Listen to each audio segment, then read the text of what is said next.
Pansamantalang pamamahalaan ng Trump administration ang bansang Venezuela kasunod ng pagkakadakip sa diktador nitong si Nicolas Maduro.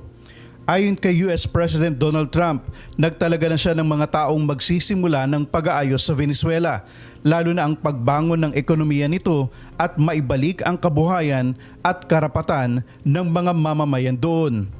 We're going to be running it with a group, and we're going to make sure it's run properly. We're going to rebuild the oil infrastructure, which will cost billions of dollars. It'll be paid for by the oil companies directly, but we're going to run it properly, and we're going to make sure the people of Venezuela are taken care of. We're going to make sure the people that were forced out of Venezuela by this thug are also taken care of. Gabi ng January 2, oras sa Amerika, naglunsad ng pambihirang airstrike ang puwersa ng Estados Unidos sa Caracas upang dakpin si Maduro at ang kanyang asawa.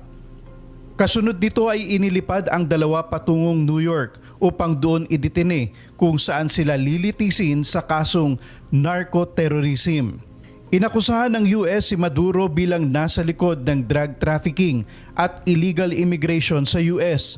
Siyang nagpapatakbo ng drug cartel at mga teroristang grupo na responsable sa drug trafficking at oil smuggling maging sa Caribbean Sea. The illegitimate dictator Maduro was the kingpin of a vast criminal network responsible for trafficking colossal amounts of deadly and illicit drugs into the United States. As alleged in the indictment, he personally oversaw the vicious cartel known as Cartel de las Solis, which flooded our nation with lethal poison, responsible for the deaths of countless Americans, the many, many Americans. Hundreds of thousands over the years of Americans died because of him. Maduro and his wife will soon face the full might of American justice and stand trial on American soil.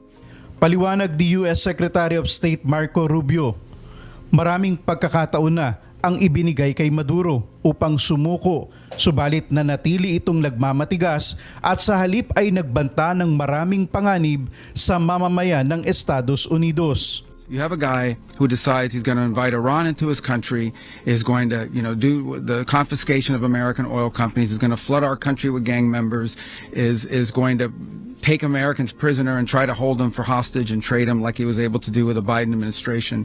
Basically likes to play games all this time and thinks nothing's going to happen. And I hope what people now understand is hindi kinikilala ng US at iba pang bansa ang pagkapangulo ni Maduro matapos ang kanyang landslide defeat noong July 2024 elections. Ang kanyang pananatili sa pwesto ay nagdulot ng pagbagsak ng ekonomiya ng Venezuela at mga kaguluhan na nauwi sa pagkasawi ng libu-libong Venezuelan.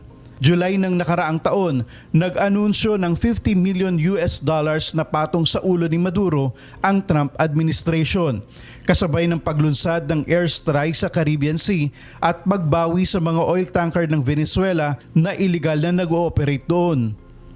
Nicolas Maduro was indicted in 2020 in the United States.